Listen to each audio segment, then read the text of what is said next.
Victoria Reed had no idea that the 8-year-old black boy she'd been targeting for the past hour was worth more than her entire airline. As she blamed Marcus Washington for her own clumsiness, water still dripping from his father's soaked shirt, the man in seat 2A quietly activated his voice recorder. Solomon Washington, the $3 trillion empire builder who owned enough stock to shut down Sky Blue Airlines with a single phone call, watched her fabricate lies about his son with the patience of a predator. Every racist slight, every false accusation, every moment of calculated cruelty was now documented evidence. Victoria thought she was bullying a powerless child. She had just systematically destroyed her own life on camera, and the reckoning would be swift, public, and absolutely merciless. Confusion, pain, and the particular devastation of being hurt in public by someone who was supposed to protect you. Victoria Reed didn't flinch. She didn't apologize. She straightened her uniform, lifted her chin, and said, "Cool as ice water. Maybe now you'll behave." In seat 2A, a man lowered his phone. Slowly, his jaw locked his eyes, found her face, and stayed there. She had just hit the wrong child. If this story shocks you, subscribe right now. Drop your city in the comments below, and stay with me until the very last second. I want to see exactly how far this story travels. Solomon Washington was not a man who moved fast. That was the first thing people always got wrong about him. They expected someone worth $3 trillion to sweep into rooms to command attention the way a thunderstorm commands a field. But Solomon had learned long ago that the loudest power in any room was the power that didn't need to announce itself. So when he settled into seat 2A of Sky Blue Airlines, Flight 247 bound from New York to Los Angeles, he did what he always did. He sat down quietly. He buckled his seatbelt. He opened the leather-bound notebook he carried everywhere, and he began to write.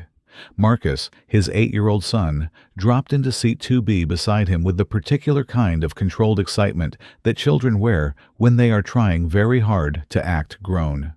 He had his father's eyes wide, dark sharp, and his mother's mouth which was always on the verge of saying something either brilliant or catastrophically honest.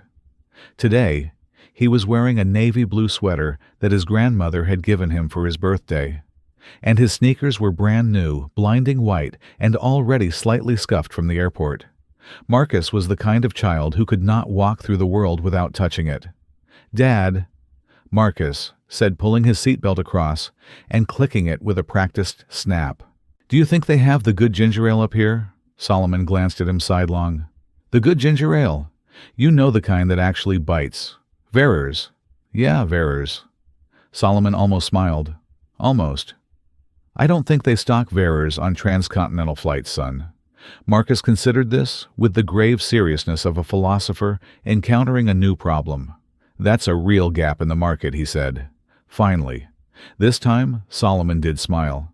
Just barely. Just enough. He put his pen to paper and kept writing. And Marcus pressed his forehead against the oval window and watched the tarmac crew move between the planes below like worker ants in orange vests. And for a few minutes, everything was still and quiet and fine. That was before Victoria Reed walked through the cabin. She came down the aisle the way certain people always enter spaces, like she already owned the geometry of the room. She was tall, blonde, mid-40s, with the practiced smile of someone who had smiled professionally for so long that the expression had stopped meaning anything at all. Her sky blue uniform was pressed to a crease. Her name tag caught the overhead light. She moved through first class with clipboard efficiency, checking the seat manifest scanning faces with the dispassionate sweep of a machine running a diagnostic. She slowed almost imperceptibly when she reached row 2. It was brief, a flicker, the kind of pause that if you weren't watching, you'd miss entirely. Her eyes moved from Solomon to Marcus and back, and then that professional smile reasserted itself tight and polished and entirely empty. "Good morning," she said. "Can I get either of you something before we depart?" "We're fine, thank you," Solomon said without looking up from his notebook. Victoria's smile held a moment longer than it needed to. Then she moved on. Marcus watched her go with those sharp eyes of his. He said nothing. He turned back to the window. Solomon turned a page. The flight departed on schedule. For the first 40 minutes there was nothing to note. The beverage service ran. The overhead bins were settled. The seatbelt sign clicked off. Passengers pulled out laptops and headphones and paperback novels and began the particular kind of voluntary isolation that long-haul flights require. Solomon worked. Marcus alternated between his tablet and the window, narrating the cloud formations in a low murmur that Solomon found oddly comforting, the way some people find rain comforting. Not because it's remarkable, but because it's consistent. Then Marcus put his tablet down and pressed both palms flat against the sides of his head. Solomon looked up immediately. "What's wrong?" "My ears," Marcus said.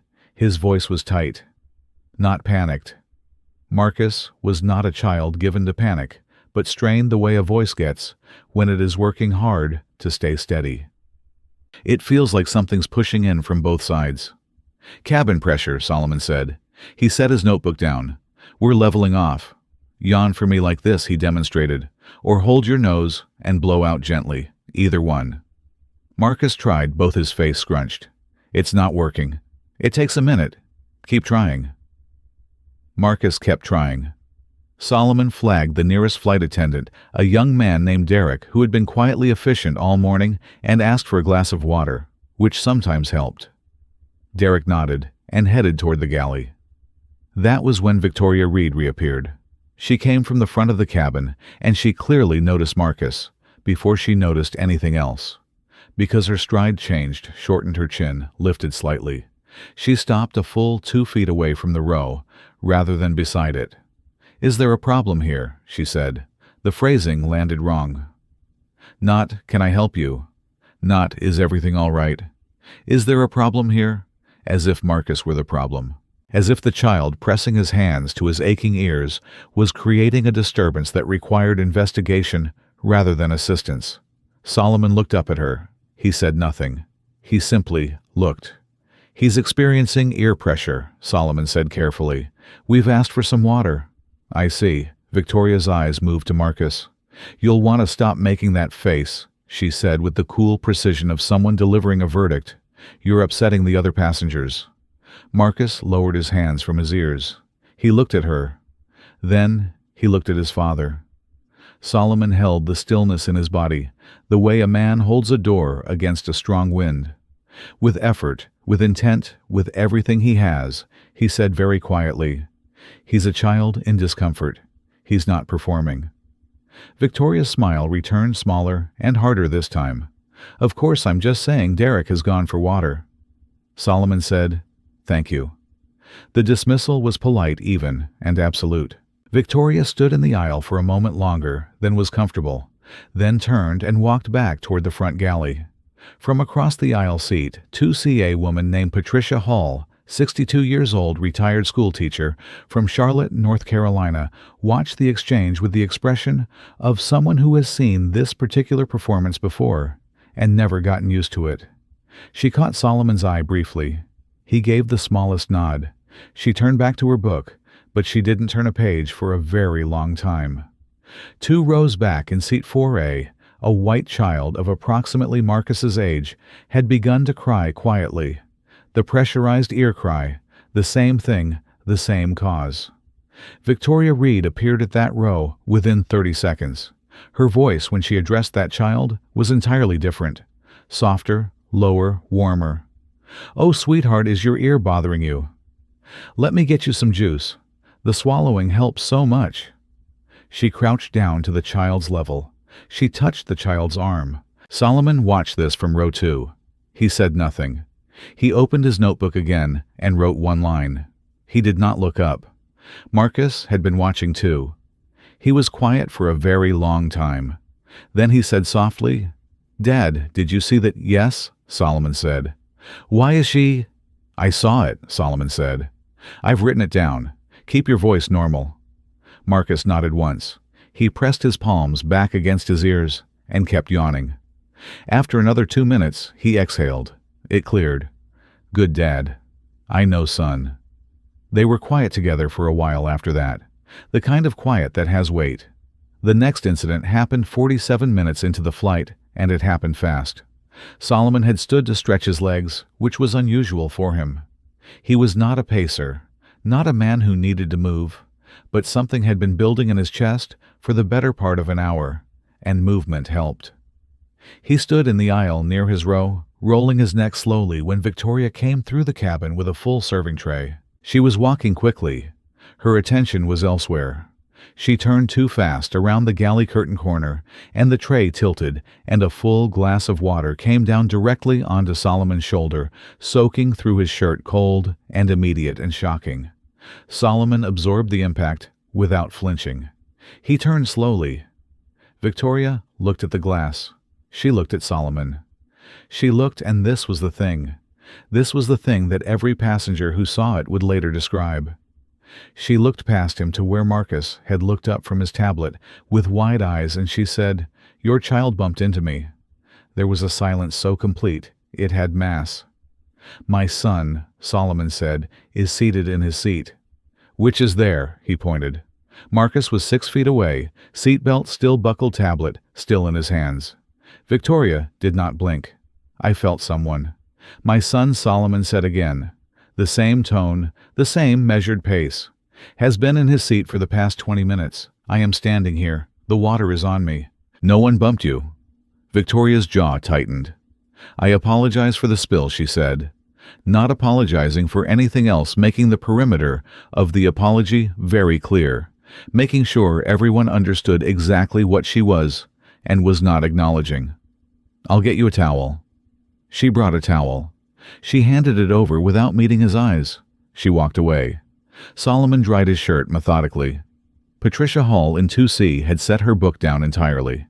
The man in 3B heavy-set 50s business suit was staring at his laptop screen, but had not typed a single keystroke in 4 minutes.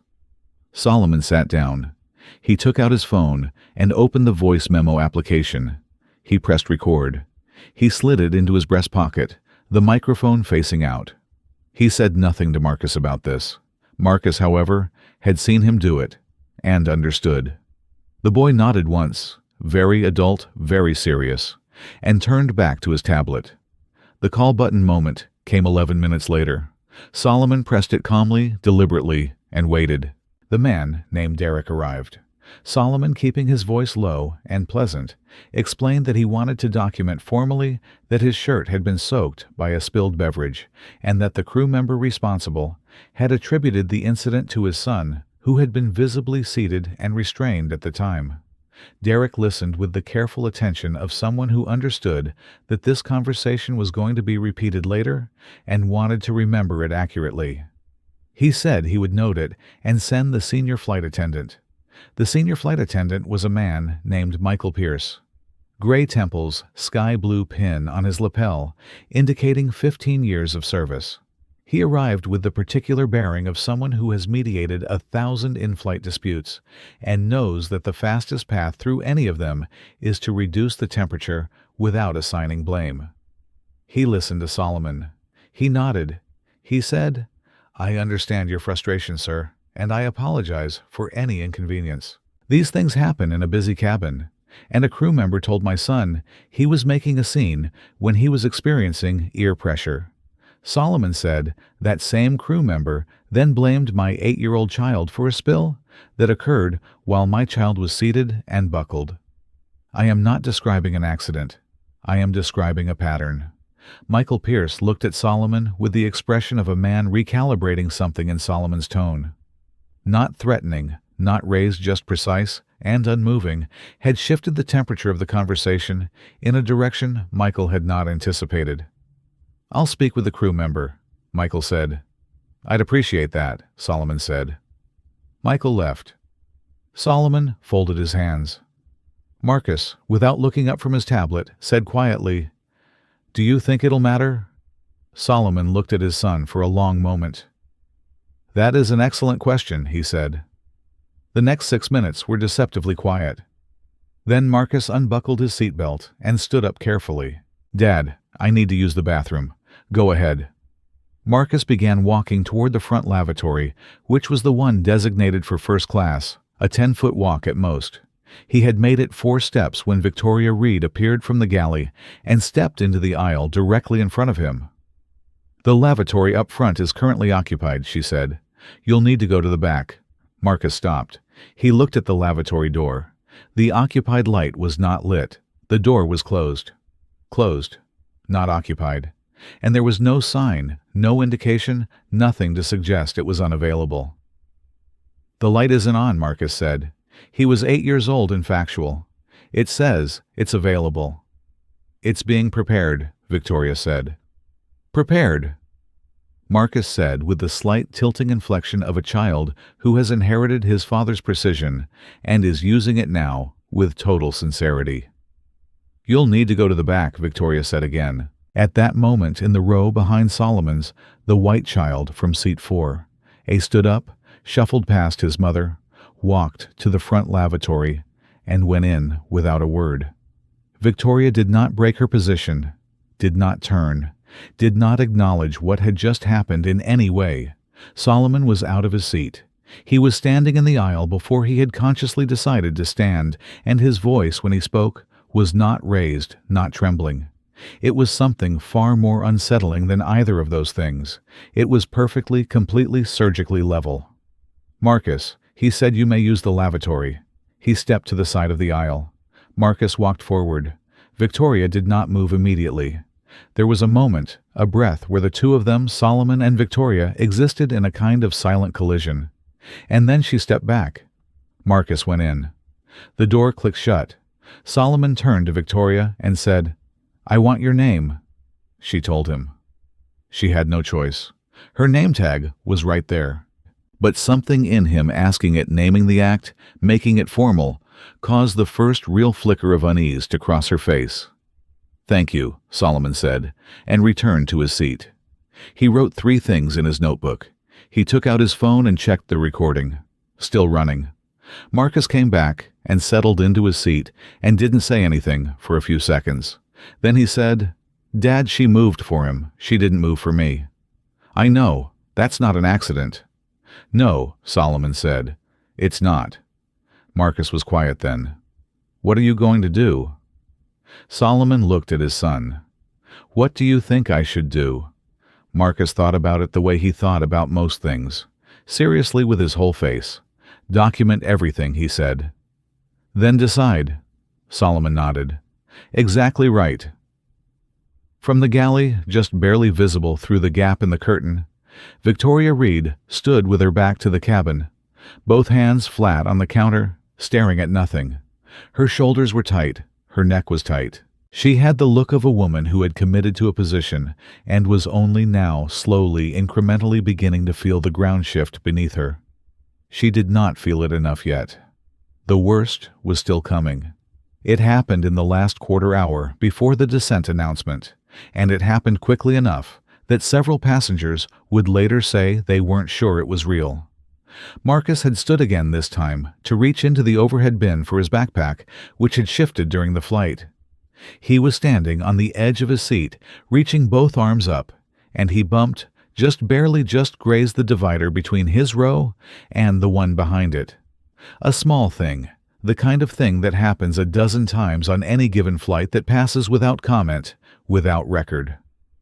Victoria came from the galley, and she crossed the cabin in 8 steps and stood directly over Marcus Washington and brought her open palm down across the left side of his face. The sound was a crack. Marcus went still. The cabin went still. Patricia Hall in 2C made a sound, a single, low, involuntary O that seemed to speak for every person in that section of the plane. Marcus's hand came up to his face slowly. His eyes were very wide. He looked at his father. Solomon Washington had his phone out before Victoria's hand had finished moving. He was recording. His face was remarkable in its stillness. Not blank, not frozen precisely intentionally, devastatingly still. He looked at his son. He looked at the red mark forming on his son's cheek. He looked at Victoria Reed, he said in a voice so quiet it made several people lean forward to hear it. "You shouldn't have done that."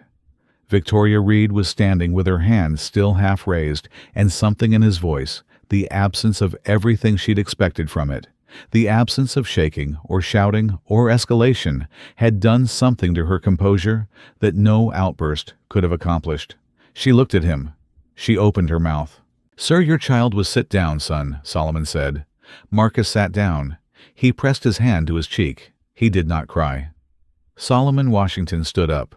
He was not a tall man, 5 feet 11 broad, through the shoulder, carrying the particular density of someone who has never needed to fill a room, because the room rearranges itself around him regardless. He stood in the aisle, and he looked at Victoria Reed, and he picked up his phone, and he called a number from memory. He let it ring twice. The man who answered was named Gerald Ames, and Gerald Ames was the chairman of Sky Blue Airlines. Gerald Ames answered on the second ring because Solomon Washington's number was one of 11 numbers stored in his phone that he had standing instructions to answer no matter what he was doing. Solomon Gerald said, "This is unexpected." "I'm on one of your flights, Gerald," Solomon said. His voice was still perfectly level. Across the cabin, Victoria Reed stood motionless, listening to one half of a conversation she did not yet understand the full dimensions of. "Flight 247, New York to Los Angeles. I'm in seat 2A. A brief pause. "All right.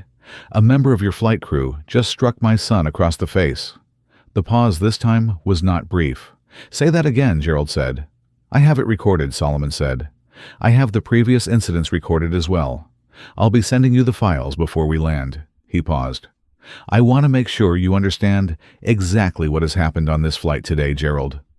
Before this plane touches down, before anyone has the opportunity to mischaracterize it." Gerald Ames said slowly, "Solomon, who is this crew member?" "Her name is Victoria Reed." He spelled it. Another pause. Then, "Where are you right now?" "I'm standing in the aisle of your first-class cabin." Solomon said, "Holding my phone while your flight attendant is standing 4 feet away from me." She appears to have only just understood that she may have made an error in judgment. He did not look at Victoria when he said this. He did not need to. From 2C, Patricia Hall had set her book entirely face down. Her reading glasses were off. She was watching with the full and undivided attention of a woman who has lived long enough to recognize historical moments when they happen. From 3B, the man with the laptop had turned in his seat to face the aisle. From 4A, a mother had placed both hands over her child's ears. Although there was no longer anything to block out, the cabin was silent except for the low engine roar of 30,000 feet of altitude, and Solomon Washington stood in the middle of it with his phone to his ear and his son beside him with a red palm print on his cheek, and Gerald Ames was still on the line. And somewhere in the front galley, Michael Pierce had appeared in the curtain gap and stood there very still, and the weight of everything that was about to happen had begun its long, slow, irresistible descent toward the earth. "Send me everything," Gerald said. "I'm making calls." "I know you are," Solomon said. "Thank you, Gerald." He ended the call. He put his phone in his pocket. He sat down beside Marcus. He said nothing for a moment. Then he put his arm around his son. Marcus leaned into him, his small body still rigid, still holding itself together with the fierce self-control of a child who had decided that if his father could hold still, then so could he. "Dad," Marcus said very quietly. "Did he know who you were before you called?" "Yes," Solomon said. "Do you think she knew?" Solomon looked at Victoria Reed, who was now standing at the front of the cabin with her arms crossed and her face pale, and the slow, horrible realization of what she had done settling into her, like cold water rising. "No," Solomon said, "she didn't." He paused. "She does now." The red mark on Marcus's cheek had not faded. It had been 11 minutes since Solomon Washington ended the call with Gerald Ames. And in those 11 minutes, the first-class cabin of Sky Blue Flight 247 had become something entirely different from what it had been at takeoff. The air had changed. The quality of the silence had changed. Passengers who had been buried in laptops and noise-canceling headphones were now very subtly, very deliberately, not looking at row 2, which is the specific way people don't look at something when they cannot stop thinking about it. Victoria Reed had retreated to the front galley. The curtain was drawn. Behind it, muffled but audible to anyone paying attention, the sound of a low, urgent conversation was happening between Victoria and Michael Pierce. The words weren't clear. The tone was. Marcus sat with his father's arm still around him and stared at the seat back in front of him with an expression that Solomon knew well. That particular controlled blankness his son wore when he was feeling something too large to show. Marcus had his mother's discipline in that way. Naomi Washington had grown up in a household where emotions were a luxury you couldn't always afford, and she had passed that containment down to her son like an heirloom, like something useful. "Does it still hurt?" Solomon asked quietly. Marcus considered the question with the seriousness he gave everything. "A little," he said, "but not like pain hurt. Like," he paused, "like embarrassed hurt." Solomon tightened his arm around him. He did not say anything immediately. He let the words sit because they deserved to sit. "You have nothing to be embarrassed about," he said finally. "I know that," Marcus said. "But it still feels that way." "I know it does," Solomon said. "That's the cruelest part of what she did. You understand that, right? She was trying to make you feel small in front of people. That's not about you. That has never, not once in the history of this country, been about the child." Marcus was quiet for a moment. Then, is she going to get fired? Yes. Today, Solomon looked at the galley curtain before this plane lands. From seat to sea, Patricia Hall leaned slightly across the aisle. She was not the kind of woman who inserted herself into other people's moments. 62 years of life had taught her the difference between compassion and intrusion. But something in her face had been building since the slap, and now it came out in the simplest possible way. "Excuse me," she said softly. "Young man," she looked at Marcus, "you handled yourself with more dignity just now than most adults I know. I want you to know I saw everything, and I will say so to anyone who asks." Marcus looked at her for just a second. The controlled blankness broke, and he was 8 years old, and hurt, and grateful, and he said, "Thank you, ma'am," with the manners his grandmother had drilled into him since he could form sentences. Patricia Holt nodded once firmly and sat back. Solomon caught her eye over Marcus's head and held it for a moment. She gave him the smallest nod. He returned it. That was the moment Michael Pierce came back through the curtain. He walked down the aisle with the careful posture of a man carrying something fragile. He stopped at row 2. He crouched down to be at eye level, a gesture that read as either genuine respect or trained de-escalation technique. And Solomon had spent enough time in boardrooms to know the difference. This was trained, but the discomfort underneath it was real. "Mr. Washington." Michael said, "I want to formally apologize on behalf of Sky Blue Airlines, for I've already spoken with Gerald Ames." Solomon said. Michael's prepared sentence stopped like a car hitting a wall. "I'm sorry," Michael said. "Gerald Ames?" "The chairman." Solomon's voice was even. "He's aware of the incident. He's making calls as we speak. I imagine you'll be receiving communication from the operations center shortly." Michael Pierce blinked. The crouching position he'd adopted suddenly seemed wrong for the conversation he was now in, and he straightened slowly, his face reorganizing itself around information it had not been given and was only now processing. "You?" He started again. "You know Chairman Ames personally?" "I do." Another beat. Michael's eyes moved to the phone in Solomon's breast pocket where the outline of it was still visible. He looked at Solomon's suit, actually looked at it this time, the way you look at something when you suddenly understand what you're looking at. He looked at the carry-on in the overhead monogrammed in discreet gold lettering. He looked at the notebook, the pen, the quiet, absolute, immovable composure of the man in seat 2A, and something rearranged itself behind his eyes. "I see," Michael said in a very different voice than the one he'd started with. "I hope you do," Solomon said. Michael Pierce straightened his jacket. He said, "Is there anything I can do for you or your son right now?" "Yes, I want every crew member who was on duty in this cabin during this flight to submit a written incident report before we land, including the ones who witnessed the bathroom incident and said nothing." Michael's mouth tightened, almost imperceptibly. "That's yes, I can arrange that. I'd also like the galley camera footage preserved. I believe there are cameras in the forward galley. I want to make sure nothing is deleted before we're on the ground." Michael said nothing for 3 seconds. Then, of course, he walked back toward the galley with considerably less certainty in his step than he'd arrived with. The curtain swung closed behind him. 10 seconds later, the muffled conversation behind it resumed faster this time, and higher. Marcus had been listening to all of this from under his father's arm. He waited until Michael was gone. Then he said he didn't know who you were either. No, now he does. Now he does. Marcus thought about this. Is it bad that I want him to feel bad about it? No, Solomon said. That's called accountability. There's nothing wrong with wanting people to feel the weight of what they let happen. The fastened seatbelt sign chimed on above them.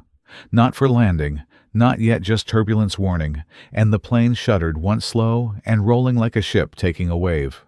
Half the passengers in first class reached unconsciously for their armrests. Marcus didn't move. Solomon didn't move. They had stopped being people in a turbulent plane several thousand feet ago and had become something else entirely. Two people in the very still center of a storm that was only beginning to organize itself. Behind the galley curtain, Victoria Reed was having the worst 11 minutes of her professional life. She had understood at some point between Solomon's phone call and Michael Pierce's return to the galley with the color drained from his face that she had made a catastrophic miscalculation. Not a mistake. Mistakes were things you could explain away, soften, contextualize.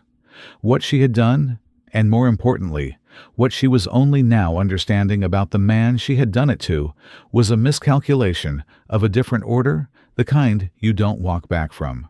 He called Gerald Ames. Michael said his voice very low, directly from memory. Victoria stared at him. Gerald answered, Michael said.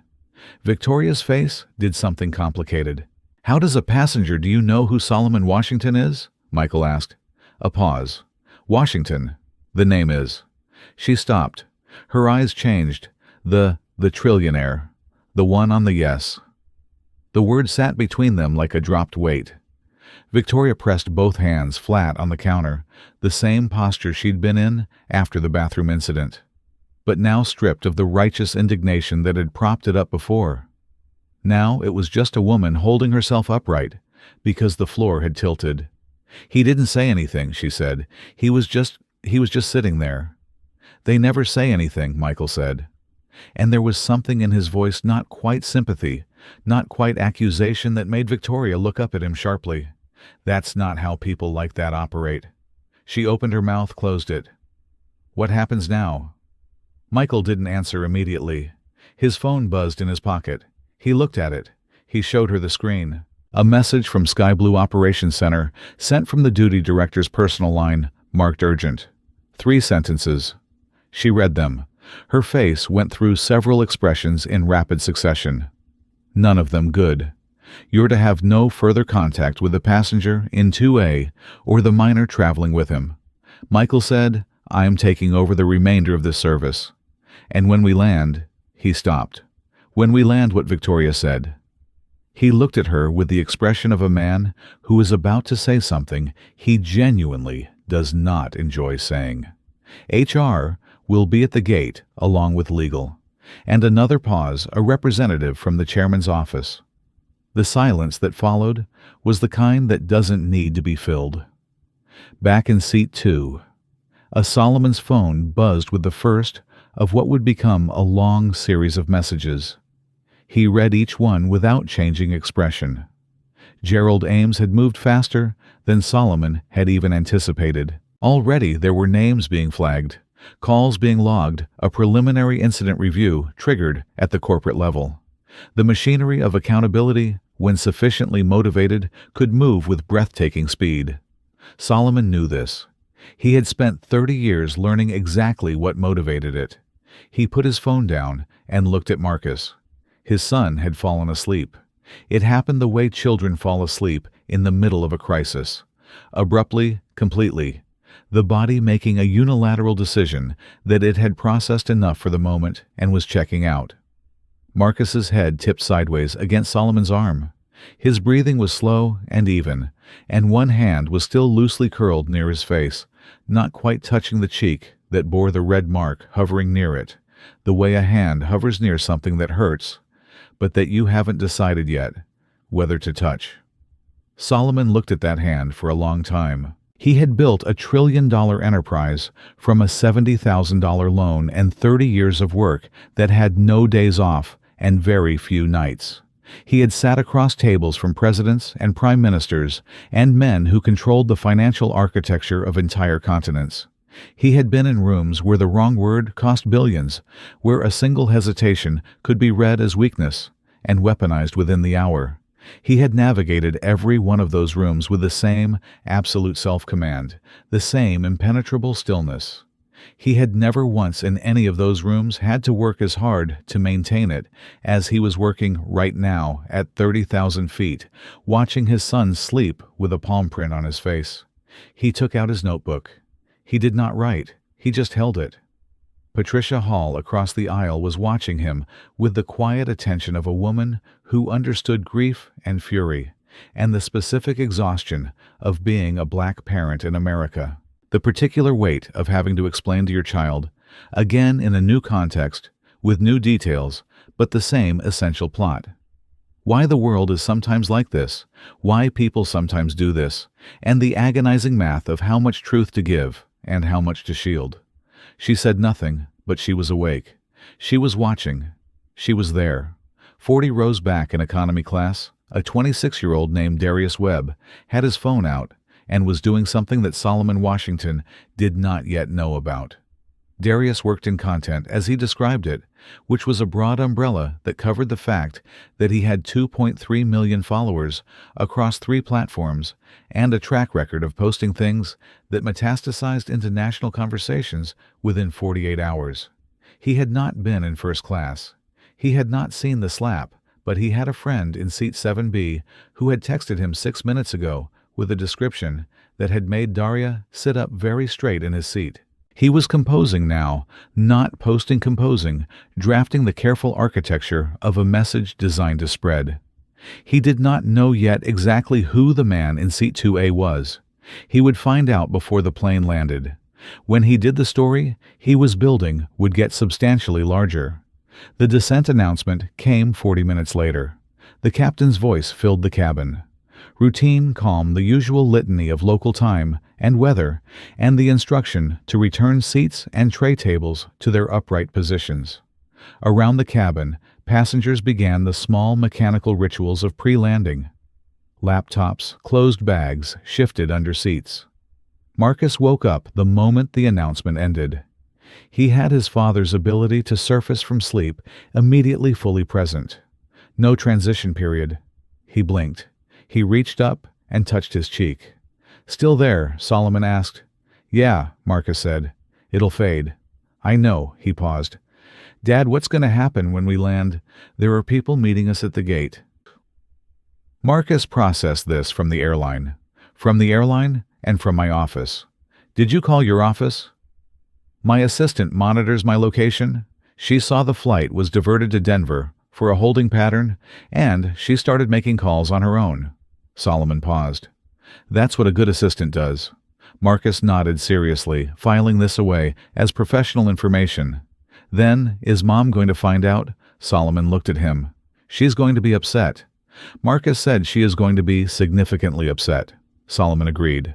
"At you or at them?" "At them initially, then. At me for not calling her immediately." Marcus almost smiled. "Almost. You should probably call her. I'm aware. Like now." Marcus: "I'm just saying." "Dad, the longer you wait, I am aware," Solomon said with the specific tone of a man who knows his son is completely right and finds this mildly exasperating. He called Naomi. She answered on the first ring, which meant she had already heard something. Naomi Washington never answered her phone on the first ring for anyone including Solomon, unless she was waiting for it. "Where are you?" she said. Not a question. "Still in the air, 20 minutes from landing. I got a call from David at your office." Her voice was controlled in the way a wire is controlled when it's under tension. "He told me there was an incident. He told me Marcus was involved." A pause so precise it could have been cut with glass. "Tell me what happened, Solomon." "All of it." He told her all of it. He kept his voice low, and even the same way he'd kept it all day because Marcus was right beside him. And Marcus was listening. And the last thing his son needed was to hear his father's voice break. But Naomi heard what was underneath the evenness. She always did. She had been listening to the subtext of Solomon Washington's voice for 17 years. When he finished, she was quiet for 4 seconds. Then she said, "Where is she now?" "The flight attendant in the forward galley. She's been removed from service for the remainder of the flight." "That's not what I asked. Naomi, I asked where she is right now. She's on this plane, and when this plane lands, HR will be at the gate. Legal is involved. Gerald has already Solomon the wire pulled tighter. I am asking you to tell me as your wife that this woman who put her hand on my child, is going to face real consequences. Not paperwork, not a formal apology. Real consequences." Solomon looked at the galley curtain, at the outline of the woman behind it, visible as a shadow, motionless. "She will," he said. "Promise me. I promise you." Another silence. Then Naomi said, in a completely different voice, lower, quieter, the voice that had nothing left to perform, "Put my baby on." Solomon handed the phone to Marcus without a word. Marcus held it to his ear. "Hi, Mom." Whatever Naomi said on the other end of the line, it was private. But Marcus's face, for the first time since the slap, did something it hadn't been able to do in the cabin of Sky Blue Flight 247 in front of 100 watching strangers. His eyes filled. He pressed his lips together hard. He nodded a few times at things his mother was saying, even though she couldn't see him. "I know," he said. "I know, Mom. I'm okay." He was 8 years old, and he was telling his mother he was okay. And he was doing it because he knew she needed to hear it. And Solomon watched his son do this thing, this ancient, exhausting, completely unrequested act of protecting his mother's heart, and felt something move through his chest that had no clean name. He took the phone back when Marcus handed it over. Naomi had 2 more things to say. She said them. He said he understood. He ended the call. The city of Denver appeared below them as the plane began its final descent. Not an unscheduled stop, after all. The holding pattern had resolved. Just the regular approach, the ordinary geometry of landing. But nothing about this flight was ordinary anymore, and every person in that first-class cabin knew it. Michael Pierce made one more pass through the cabin before touchdown. He stopped at row 2. He had a different quality to him now. Not the managed crisis bearing from before, but something raw, more direct. Whatever phone calls had come through in the last 40 minutes had stripped away the professional insulation. "Mr. Washington," he said, "I want to say something to you and your son, not as a representative of the airline, as a person." He paused. He looked at Marcus. What happened today was wrong. Not a policy violation, not an unfortunate incident. Wrong. And I'm sorry I didn't stop it sooner. I should have. I saw the earlier incidents, and He stopped himself. "I made choices that I'm going to have to think about for a long time." Marcus looked at him steadily. "Did you know it was wrong when it was happening?" he asked. Michael Pierce looked at the 8-year-old who had just asked him the most precise question he had ever been asked in his 15 years of aviation, and he said quietly, "Yes, I did." "Then why didn't you stop it?" Marcus said. The question hung in the recycled air of the cabin like smoke. Michael had no answer, or rather, he had an answer. And the answer was the complicated, shameful truth that he had made a calculation in the moment, a cost-benefit assessment of conflict and risk and professional inconvenience that had led him to look away when he should have looked directly. And he had made that calculation about a child. And the child was now sitting in front of him, asking him to account for it. And there was no version of the truth that reflected well on him. "I don't have a good answer for that," Michael said. Marcus nodded. "Okay," he said. "Just okay. Not forgiveness, not absolution, just the acknowledgement that the answer had been received and that the conversation was for now complete." Michael Pierce walked back to the front of the cabin. He did not look at the galley curtain. The wheels touched down at 2:47 p.m. The moment the plane stopped moving and the seatbelt sign clicked off, Solomon Washington did not stand up. He did not move. He sat perfectly still while the passengers around him began the usual surge of bag retrieval and phone reactivation, and that particular impatience of people who have been stationary too long.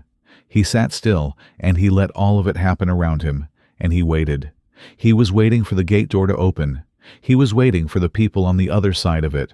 And in the front galley, Victoria Reed stood with her rolling bag at her feet, and her hands clasped in front of her. And the knowledge settling in now, cold and complete and final, that the people waiting at that gate were not waiting for anyone else. When the door opened, Solomon stood. He buttoned his jacket. He picked up his notebook. He looked at his son. "Ready," he said. Marcus Washington stood up. He straightened his navy blue sweater. He checked his seatbelt was unbuckled. He looked at his father with those wide, dark, sharp eyes, his father's eyes, and said, "Ready." They walked off the plane side by side, and the gate waiting area beyond was already full. Suits, lanyards, the focused expressions of people who had driven very fast from very important offices to be standing exactly here, exactly now. Cameras on phones rose around the jetway entrance as passengers behind them began to realize what they were walking into. Solomon Washington walked through it like he walked through everything, without rushing, without flinching, with the quiet and total authority of a man who had decided somewhere around 30,000 feet above the American plains that quiet was over. The gate at Denver International was not supposed to look like this. Gate B-17 was a standard connecting hub. Plastic seats carpet the color of a bad decision, the low ambient noise of 100 people who were late for something. It was not supposed to contain 4 men in dark suits, standing in a formation that was not quite a wall, but was not quite anything else either. A woman in a sky-blue corporate blazer with a tablet pressed to her chest, and the expression of someone defusing a bomb. And 2 individuals in the particular khaki and badge combination that indicated airport security management rather than floor-level staff. It was not supposed to contain any of this at 2:52 p.m. on a Tuesday, but it did. Someone Washington walked through the jetway door with Marcus at his side and took in the gate in approximately 1 second, the way he took in every room with the full spectrum attention of a man who had learned that the details you dismiss in the first second are usually the ones that cost you. And he recognized with a kind of cold satisfaction that Gerald Ames had not made calls. Gerald Ames had made the calls. Every one of them. The woman with the tablet moved first. Mr. Washington. Her name was Claire Donovan, and she was Sky Blue's Senior Vice President of Customer Experience, which was the corporate language for the person they sent when a situation had moved beyond the reach of apology scripts and service recovery vouchers. She was 51, sharp-faced, and currently running on the adrenaline of someone who had received a very specific phone call from a very specific person 2 hours ago, and had been in motion ever since. "I'm Claire Donovan, I want to say, on behalf of Sky Blue Airlines." "Where is she?" Solomon said. Claire stopped. "Victoria Reed." Solomon said. "Where is she right now? She's still deplaning." "Mr. Washington, I want to make sure you know that the airline takes this situation with complete. She'll come through that door in approximately 2 minutes," Solomon said, nodding toward the jetway. "I want to know exactly what is going to happen the moment she does." Claire Donovan looked at him with the expression of a woman recalibrating her entire prepared statement in real time. "She's being met by our HR director and our general counsel. There's a formal process." "The formal process," Solomon said, quietly began the moment her hand touched my son's face. "I want to know where that process ends." Marcus was standing very still beside his father. He had his backpack over one shoulder and his hands in the front pocket of his sweater, and he was watching Claire Donovan with the same precise attention his father was using. And Claire Donovan, who had managed crisis communications for 20 years and was not easily rattled, found herself faintly, unexpectedly unnerved by the 8-year-old. "Her employment is being terminated," Claire said, "effective today." That decision was made before this plane landed. And the others, Solomon said, the senior flight attendant, who dismissed the earlier incidents, the crew members who watched and said nothing. Claire's jaw tightened almost imperceptibly. There will be a full review of every crew member on duty during this flight. A review, Solomon said with the specific tone of a man who understands the distance between a review and a consequence. With disciplinary action, where warranted, Claire added, hearing his tone correctly. "I want that in writing," Solomon said, "before I leave this gate." A brief silence. Then Claire Donovan nodded once and turned to the woman behind her, said something in a low voice, and the woman immediately began typing on her own device. From the jetway door, other passengers had begun to emerge. The trickle that becomes a stream. Families and business people, and the man from 3B with his laptop bag. All of them stepping into the gate area and stopping almost immediately when they registered the unusual density of official-looking people standing around. Several of them recognized from the flight what they were looking at, and the stream slowed as people paused to watch. Patricia Hall came through the door, third from the end. She saw Solomon immediately. She made her way through the cluster of people, unhurried, and stopped in front of him. "I wrote it down," she said, holding up her own phone. "Notes app timestamped. Everything I saw from 2C, start to finish." She looked at Claire Donovan. "I'm a retired school teacher. I have excellent recall, and I'm not afraid of anybody. If there's a formal process, I want to be part of it." Solomon said, "Thank you, Patricia." She patted Marcus on the shoulder gently just once and stepped to the side to speak with one of the suits. Marcus watched her go.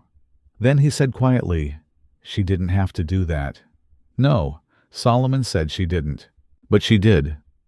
"Some people," Solomon said, "see something wrong, and they decide it costs too much to get involved. And some people see something wrong, and they decide it costs too much not to." He paused. "Remember her name. Patricia Holt." Marcus said immediately, "Remember it." The jetway door opened again, and this time it was Victoria Reed. She came through carrying her rolling bag and her uniform jacket folded over one arm, and she had approximately 4 steps of not knowing what was waiting for her before she looked up and understood. The understanding moved across her face like weather. First confusion, then recognition, then something that contracted sharply into the particular cold fear of a person who has spent the last hour telling themselves that things might not be as bad as they seem, and is now confronted in very concrete terms with exactly how bad they are. 2 of the suited figures moved toward her. One of them said her name. She stopped. She looked past them involuntarily at Solomon Washington, and their eyes met across the crowded gate. And it lasted only a second, but it was the kind of second that carries everything. Solomon did not look away. He did not change expression. He simply held her gaze with the absolute unblinking stillness of a man who has already decided and is no longer deciding anything. Victoria Reed looked away first. Marcus watched this. He said nothing, but Solomon felt his son's hand find his arm and hold it. And he put his own hand over Marcus's without looking down, and they stood like that together, while the formal machinery of accountability began to turn around the woman with the rolling bag and the folded jacket.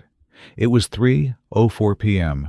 What Solomon did not know, yet what none of them knew yet, because the phone was in the pocket of a 26-year-old man named Darius Webb, who was still 40 rows back in the deplaning queue, was that the story had already left the plane. Darius had posted at 2:49 p.m., 3 minutes before landing, the moment the cabin crew announced devices could be used. He had posted what his friend in seat 7B had described, supplemented by what Darius had pulled from 4 different public databases in the time it took the plane to descend from 30,000 feet. He had Solomon Washington's name. He had his net worth his corporate history, the Forbes profile from 2 years ago, the photograph from the NAACP gala. He had the name Victoria Reed cross-referenced against SkyL's publicly listed flight crew directories.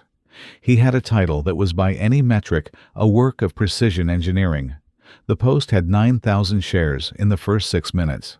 By the time Solomon Washington was standing at gate B-17, watching Victoria Reed be escorted toward a private corridor by HR, the post had 42,000 shares and was generating a reply chain that was moving faster than any moderation system could track. Solomon's phone buzzed.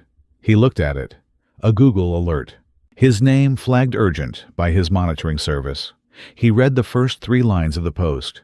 He looked at the gate around him, at the passengers still coming through the jetway, at the phones in people's hands, at the way several of them were looking at him, and then looking at their phones, and looking at him again, with the particular expression of people making a connection in real time. He put his phone in his pocket. Dad, Marcus said, "It's already online," Solomon said. Marcus blinked. What happened on the plane? Marcus processed this. How someone on the flight economy class. He paused. It happens fast. Marcus thought about this seriously. Is that good or bad? It depends, Solomon said. Entirely on what happens next. What happened next, in the immediate term, was Naomi Washington arriving at Gate B, 17, at 3:11 p.m. She had driven from their house in Cherry Creek, 40 minutes under normal conditions, apparently 22 minutes under Naomi conditions, and she arrived in the gate area, still wearing what she'd been wearing when she got the call, which was a cream cashmere sweater and dark jeans and no jewelry except her watch. And her face had the focused, stripped-down quality of a woman who had driven very fast with a very specific purpose and had not spent 1 second of that drive on anything other than the destination. She saw Marcus first. She crossed the gate in 10 steps and went down on one knee in front of him and put both hands on his face, carefully avoiding the cheek, and looked at him with an intensity that had no performance in it. Nothing public. Nothing managed, just a mother looking at her child to verify with her own eyes that he was whole. "Mom," Marcus said, "I'm okay." "I know you are," Naomi said, in a voice that was barely a voice. "I know." She looked at the mark on his cheek. She touched the edge of it so gently, so precisely with one finger. Her jaw tightened. She held it together. She had decided in the car that she was going to hold it together. And Naomi Washington, when she decided something held it. She stood up and looked at Solomon. They held each other's eyes for a moment with the particular communication of people who have been married long enough that entire conversations happen in the space between 2 heartbeats. "Where is she?" Naomi said. "Being processed," Solomon said, HR legal. "I want to see her." "Naomi, I'm not going to do anything." She said, "I want to see her face. I want her to see mine." Claire Donovan, who had been standing at a respectful distance, stepped forward. "Mrs. Washington, I understand. I have children myself, and I want you to know that what happened today is completely where," Naomi said without looking at her. "Did you take her?" Claire pointed at a door off the main gate corridor. Naomi looked at it. She looked at Solomon. He said nothing. She said, "Stay with Marcus," and walked toward the door. Solomon watched her go. Then he looked down at Marcus. Marcus looked up at him. "Should you stop her? Have you ever successfully stopped your mother from doing something she had decided to do?" Marcus considered this with genuine philosophical rigor. "No," he said. "Neither have I," Solomon said. Naomi Washington pushed through the door into a short corridor that held a conference room. And inside the conference room sat Victoria Reed across a table from 2 HR officials and a woman in a gray suit who was almost certainly corporate legal. Victoria looked up when the door opened, and her face, already pale, already contracted, went through a specific kind of collapse when she saw Naomi. Because whatever she had been expecting, more suits, more officials, more procedural language, she had not been expecting the mother. Naomi stood in the doorway for 4 seconds. She looked at Victoria Reed. She did not raise her voice. She did not step into the room. She simply stood in the doorway and looked, and in the looking communicated everything. The drive from Cherry Creek, the 40 minutes of imagining the worst, the mark on her child's face, the years of teaching her son to carry himself with dignity in a world that did not always afford him the courtesy of receiving it. "I want you to know," Naomi said in a voice that was quiet and clear and absolute, "that my son cried." She paused. "Not in front of you, not in front of the passengers. He waited, but he cried." Another pause. "He's 8 years old, and he was trying not to let you see it." She stopped. Her voice stayed steady. "Remember that. Whatever happens to you in that room, remember that an 8-year-old boy was sitting on a plane trying not to let you see that you had hurt him. Victoria Reed looked at the table. "Look at me," Naomi said. Victoria looked up. "Good," Naomi said, and she stepped back and let the door close. She walked back through the corridor and into the gate, and her face, by the time she reached Solomon, was controlled again. Not the driving from Cherry Creek face. Not the doorway face. Something steadier and quieter.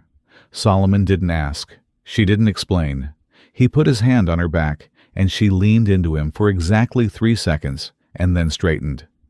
"Okay," she said. "Okay," he said.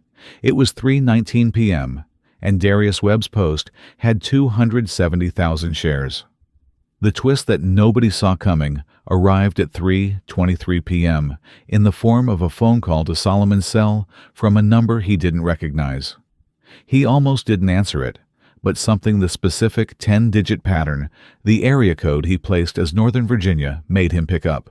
"Mr. Washington," the voice on the other end was male, older, with the particular flat precision of someone who had spent a career choosing words under pressure. "My name is Robert Calloway. I'm General Counsel for Alderton Holdings." Solomon went very still. Alderton Holdings was not a name most people knew. It was a kind of name that existed in the specific stratum of corporate architecture, where the people who owned things preferred not to be seen owning them. A holding company with subsidiaries that stretched across transportation, media, and private equity valued at somewhere between 40 and 60 billion depending on the quarter. It was also, and this was the part that made Solomon's stillness change quality, one of the 3 major institutional shareholders of Sky Blue Airlines. Mr. Calloway Solomon said, his voice was careful and level. "I'm not sure why Alderton Holdings would be calling me today." "I think you probably have some idea," Robert Calloway said. "Tell me anyway." A brief pause. "Our board became aware of the situation on your flight approximately 40 minutes ago, before the social media element, I should say. We have our own monitoring." Another pause. "There are aspects of what happened today that go beyond an individual crew member's conduct. Aspects that reflect systemic issues within Sky Blue's operations and potentially within its upper management. We believe you may have encountered evidence of this already, even if you haven't fully connected the pieces." Solomon said nothing. He was standing near the gate window, his back to the room, and Naomi had noticed the quality of his posture change and was watching him from across the space without making it obvious she was watching him. "What pieces?" Solomon said Victoria Reed's conduct today was not an isolated incident. Calloway said she has filed 2 internal complaints in the past 18 months, both dismissed, both involving passengers of color. The crew manager who dismissed those complaints has a documented relationship with the VP of Operations at Sky Blue. And the VP of Operations is a deliberate pause. A man who has been blocking an internal diversity audit that our board requested 14 months ago. Solomon was quiet for 3 seconds. "You're telling me this on a phone call," he said. "Why? Because Alderton Holdings has been trying to clean this up through internal channels for over a year and has gotten nowhere," Calloway said. "And because what happened on that plane today has given us, call it leverage, we didn't have before. The kind of leverage that goes away very quickly if it isn't used correctly. And you're calling me," Solomon said, "because you think I'm the one to use it. I'm calling you," Calloway said, "because you already are." The conversation lasted 4 more minutes. By the end of it, Solomon Washington had 3 names, 2 document references, and a private email address that Robert Calloway had used his personal device to send off server, off record. He put his phone in his pocket and turned around. Naomi was right there. "What was that?" she said. He told her quickly, quietly, just the architecture of it. Alderton Holdings, the suppressed complaints, the VP of Operations, the blocked audit. Naomi listened with the same full-spectrum attention she always brought to information that mattered. When he finished, she said, "How deep does it go?" "I don't know yet." Solomon said, "But deep enough that someone with $40 billion decided to call me from a personal cell." Naomi looked at him. "This isn't just about Victoria Reed anymore. It never was, Solomon said. I just didn't know it yet. Marcus had drifted over during this conversation. Not all the way and not interrupting, but close enough that Solomon looked at him and understood that his son had heard the last exchange. What does that mean? Marcus said. It never was. Solomon crouched down to his son's eye level. He looked at Marcus for a long moment at the navy blue sweater, the scuffed sneakers, the dark, serious eyes, the mark on the cheek that was still there, still faint, but still there, and which would fade completely by tomorrow, but which Solomon knew with absolute certainty he would never stop seeing. It means, Solomon said carefully, that what happened to you today didn't start with you, and it won't end with you either. There are other children, other families, other flights. He paused. What was done to you was wrong, but it was also a symptom like a fever. The fever is not the illness. The fever tells you the illness is there. Marcus looked at him steadily. So what do we do about the illness? Solomon studied his son's face, 8 years old, and asking the right question, the only question that mattered. We find out how far it goes, Solomon said. And then we don't look away. Marcus nodded slow and certain. Okay. Solomon stood up. Claire Donovan was approaching again, this time with a printed document, 2 pages, corporate letterhead, the written commitment Solomon had requested. He took it. He read it in full, which took 90 seconds, during which Claire stood and waited with the careful stillness of someone who is very aware that the person reading their document is simultaneously one of the most powerful people in America and a father whose child has a bruise on his face. He folded the document and put it in his jacket pocket. One more thing, he said to Claire. Of course.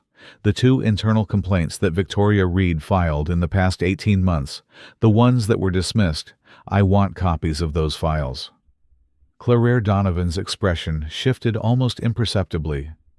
Those are internal HR documents. There's a process, Solomon said. And then there's the decision that comes before the process. This is that moment. I'm asking you to make the decision. A silence. Claire looked at the document now in Solomon's pocket. She looked at the phone in his hand. She looked at the door behind which Victoria Reed was still sitting across a table from 2 HR officials. And she looked at the gate around them, the watching faces, the phones recording from a careful distance, the word that was already 48 states, deep into a social media firestorm. And she made a calculation. I'll have them sent to your attorney by end of business today, she said. Thank you, Solomon said. His own phone was buzzing continuously now. Media requests his PR director, 2 board members, the Forbes journalist who had his personal number from the profile 2 years ago, and underneath all of that, the Google alerts multiplying like cells.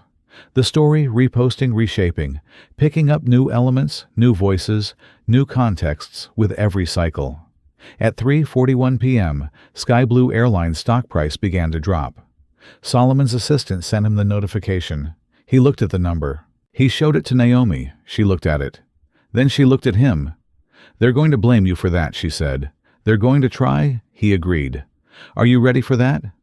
He thought about the names Robert Calloway had given him, the document references, the VP of Operations, and the blocked audit, and the 2 dismissed complaints, and the crew manager who had made those dismissals, and the architecture of small, deliberate compounding choices that had been made by specific people in specific rooms over 18 months, all of which had converged on a first-class cabin at 30,000 feet and expressed itself as an open palm.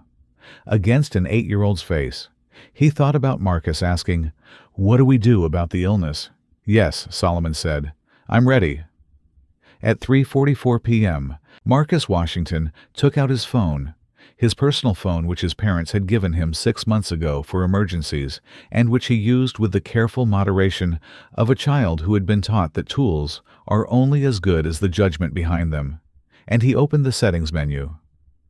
"What are you doing?" Solomon asked. "The smartwatch," Marcus said. "The one Grandma gave me for my birthday. It has an emergency recorder." He looked up at his father. "I had it on the whole flight. Voice activated. It records everything within 8 feet automatically." Solomon looked at his son. Marcus held up his wrist. The watch was there. Slim, dark-faced, the kind of gift that reads as stylish until you understand what it actually is. Dad, Marcus said, "I think I have everything." The gate went quiet around them. Not literally. The noise was still there, the crowds and the phones, and the grinding gears of an airline in crisis. But in the specific interior way that silence happens when something shifts permanently. Solomon Washington looked at his 8-year-old son, holding up his wrist with the watch that had recorded everything. And he felt something move through him that was not triumph, not vindication, not the cold satisfaction of a man who had been right about a system and now had proof. It was something smaller and larger than all of those things combined.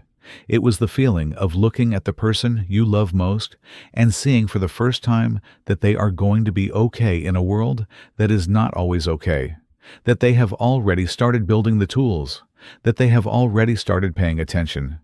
"Give me your wrist," Solomon said. Marcus held it out. Solomon looked at the watch. He looked at his son.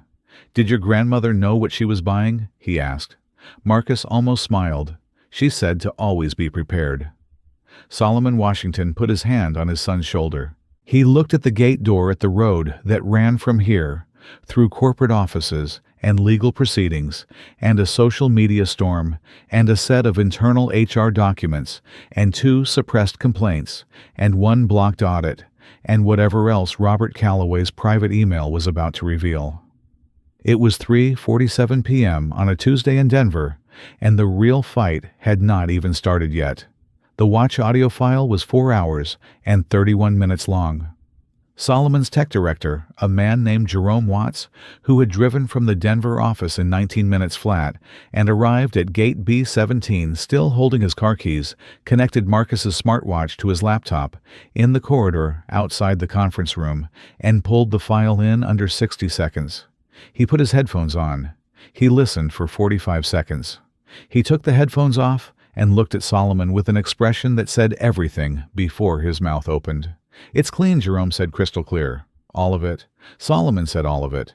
The ear pressure incident, the bathroom, the water spill, the slap. Jerome paused. "And about 11 minutes of galley conversation between Reed and Pierce that I don't think either of them knew was being recorded." The corridor went very quiet. Naomi, standing at Solomon's left, said softly, "What's in the galley conversation?" Jerome looked at Solomon. Solomon nodded. Pierce knew. Jerome said not about the slap. That was Reed improvising. But the earlier incidents, the bathroom block, the differential treatment. He paused. There's a moment about 40 minutes in where Pierce says, and I'm quoting directly, "Just keep it manageable. We've had complaints about this route before, and they always go away."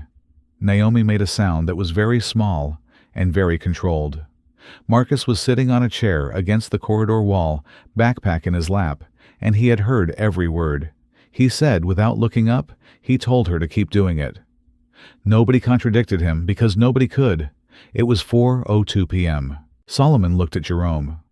"I want that file duplicated on 4 separate drives and uploaded to 2 separate secure servers, one of which is not on American soil."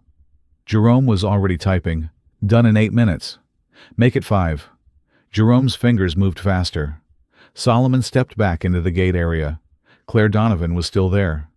She had not left either, because she had been instructed to stay, or because she understood correctly that leaving would be the wrong move. She was on her phone, her back partially turned, her voice low and urgent. She ended the call when she saw Solomon coming. "We need to talk about the galley recording," Solomon said. Claire's face did something involuntary. "I'm sorry." "My son's watch captured audio from the forward galley, including a conversation between your senior flight attendant and the crew member you've already terminated." Solomon let that sit for exactly 1 second. Michael Pierce told Victoria Reed that complaints on this road, and I'm using his words, always go away. The color left Claire Donovan's face in a way that was almost medically interesting. "Mr. Washington, this is no longer a single crew member incident," Solomon said. "You understand that She stopped, started again. "I need to make a call." "You should make several," Solomon said, "starting with your CEO." She was already walking away. Phone raised. From across the gate, Naomi watched her go. Then she looked at Solomon. How many people above Pierce knew that Solomon said is the question we're about to spend the next week answering. What neither of them knew at 4:02 p.m. was that the answer was already in motion, not from their side, but from the other direction, entirely accelerating toward them with the specific momentum of a secret that has been kept too long, and is now looking for the fastest way out. At 4:07 p.m., Darius Webb's post crossed 1 million shares. Solomon's PR director, a woman named Angela Park, who had been managing crisis communications for him for 9 years, and who operated with the calm precision of someone who had seen every variety of corporate catastrophe and had not yet encountered one she couldn't navigate, called from New York at 4:09 p.m. It's everywhere, she said, skipping hello entirely, which was her standard operating mode in crisis situations. Every major network has picked it up. I've got interview requests from 7 outlets, including 2 that are offering prime time tonight. The hashtag has been trending for 90 minutes, and a brief pause that had weight in it. Someone at Sky Blue Corporate leaked the 2 dismissed complaint files to the Washington Post. They're running it in the morning. Solomon absorbed this. Who leaked it? The Post won't say, but the framing of the piece. Angela paused again. Suggests it came from inside the company. Someone who wanted it out before Sky Blue's PR team could control the narrative. Solomon thought about Robert Calloway. The personal cell, the off-server email, the deliberate calculated precision of a man who had been trying to clean something up for 14 months and had just found the opening he needed. Alderton Holdings, Solomon said. A brief silence. You think I think there is a $40 billion institutional shareholder who has been blocked from an internal audit for over a year and who called me from a personal device 2 hours ago, Solomon said. I think the timing is not a coincidence. Angela was quiet for 3 seconds, which for Angela Park was a long time. Solomon, if Alderton is actively working to expose Sky Blue's upper management from the inside, this story is about to get significantly larger than a flight attendant. I know. Are you prepared for that? Ask me what the alternative is, Solomon said. She didn't ask. She knew him well enough. Okay, she said. Then here's what we do. They were on the phone for 11 minutes. By the end of it, there was a strategy. Careful, deliberate, designed not to maximize damage, but to maximize accountability, which Solomon had long ago learned were not the same thing. Damage was easy. Damage was satisfying in the short term and corrosive in every other way. Accountability required patience, precision, and the willingness to let the facts do what facts do when you give them enough air. At 4:21 p.m., Marcus pulled on his father's sleeve. Solomon held up one finger to Naomi, who was talking to his attorney on her own phone, and turned to his son. What is it? Marcus held out his watch. Jerome got the files, but there's something else on here. He paused. From before the flight. Solomon looked at him. Before in the gate area at JFK, before we boarded, Marcus looked at the watch face. I had it on the whole time. I always have it on. Grandma said, always be prepared, Solomon said. Yeah. Marcus pulled the watch back and looked at it with the serious concentration he gave things he wasn't completely sure about. There was a conversation at the gate between a woman in a sky blue uniform, not a flight attendant, something else, a manager, and a man I didn't recognize. They were behind us, in the line. He paused. I didn't think about it at the time, but now, after what Jerome said about complaints always going away on this route, I think maybe I should. Solomon looked at his son for a long moment. What did they say? Marcus met his father's eyes. The woman said, Washington is on this flight, and the man said, which one? Shai. And she said, the one. And then she said something about making sure the cabin crew knew, and that it needed to be handled the way the Miami situation was handled. The corridor was very still. Solomon said very carefully, Marcus, are you certain about those words? I have them on the recording. Dad, Marcus said simply. Solomon Washington stood in a corridor at Denver International Airport at 4:23 p.m. on a Tuesday, and something shifted in him. Not the cold satisfaction from the gate, not the parental fury from the plane, but something older and more fundamental. The specific rearrangement that happens inside a person when they understand that what they thought was a crisis is actually an exposure, and what they thought was an exposure is actually a window. And through that window, if they look carefully enough, they can see the entire architecture of something that should have been torn down a long time ago. "Jerome," he said. Jerome appeared from the conference room doorway with his laptop. "Ready? There's a second file. Pre-boarding audio from JFK. I needed isolated time-stamped and sent to Robert Calloway at Alderton Holdings, Angela Park, and my attorney, simultaneously." He paused. "And I need the identity of a sky blue gate manager working JFK this morning. Female, whatever the watch's microphone can give us for voice analysis." Jerome looked at the watch, at Marcus. Back at Solomon. "I can have the voice file cross-referenced against Sky Blue's internal staff directory in about 30 minutes if you can get me access to their employee records. Claire Donovan can get you that access." Solomon said, "Tell her it's in the company's best interest to cooperate." Jerome closed his laptop and went to find Claire Donovan at a pace that was not quite running, but was definitely not walking. Naomi had ended her call. She had been standing close enough to hear everything. Her face had gone through several expressions and arrived at the one she wore when she was thinking hardest, a particular stillness around her eyes, a slight tightening at the corners of her mouth. "They knew he was on the flight," she said. "Before we boarded," Solomon said, "and they told the cabin crew, and they told them to handle it the way the Miami situation was handled." "What's the Miami situation?" Naomi said. "I don't know yet," Solomon said, "but I will." Naomi looked at Marcus. Marcus looked back at her with those wide, dark eyes. And she put her hand on his face, the good cheek, the unmarked one, and held it there for a moment. "Baby," she said, "do you understand what you just did?" Marcus thought about it. "I think so," he said. "I think I might have the thing that proves it wasn't random." "Yes," Naomi said. "That's exactly what you did." Marcus nodded slowly. Then, "Is that why they treated us that way? Because someone told them to?" The question sat in the corridor, like something fragile.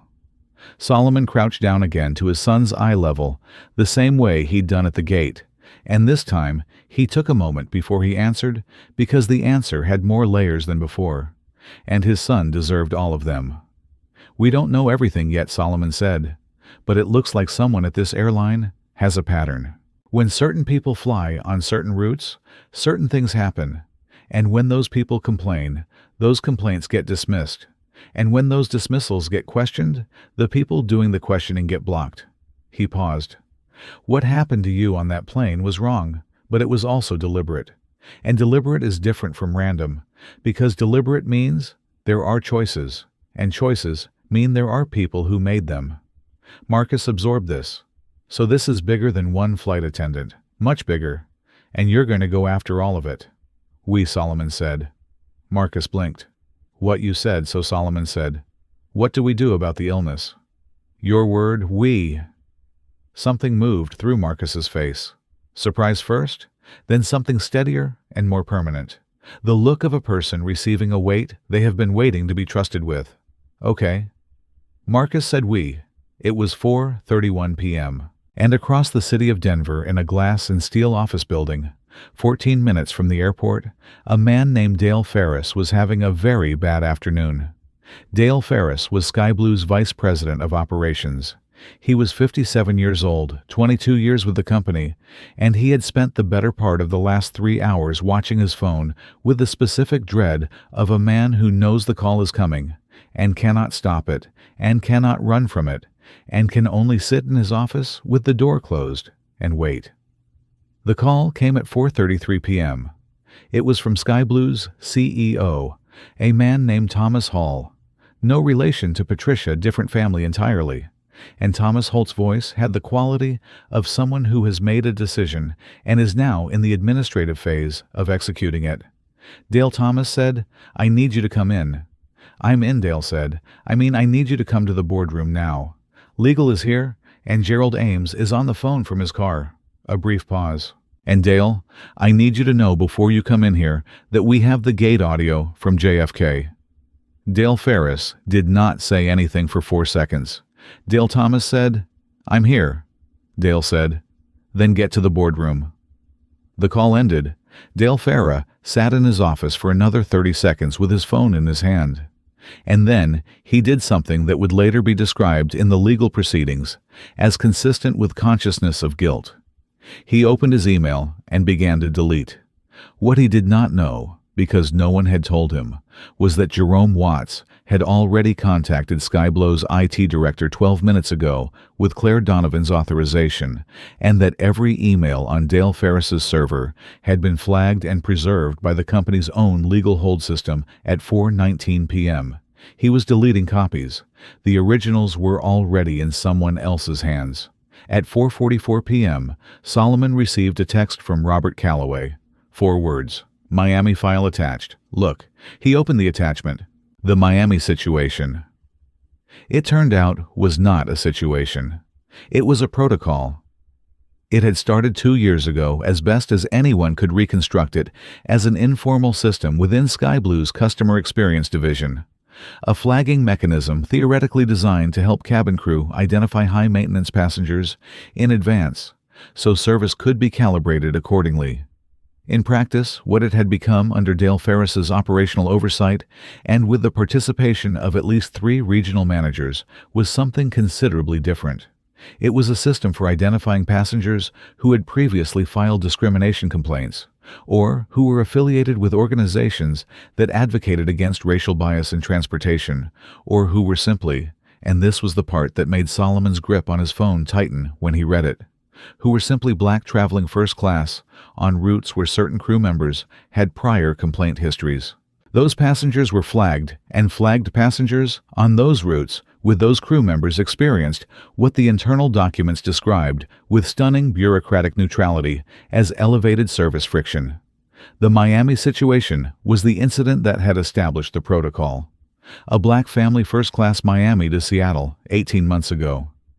A series of incidents remarkably similar to what Solomon and Marcus had experienced.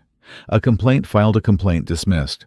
A family that, unlike Solomon Washington, did not have Daryl Ames in their contacts, and did not have Jerome Watts waiting with a laptop, and did not have an 8-year-old son with a smartwatch that recorded everything.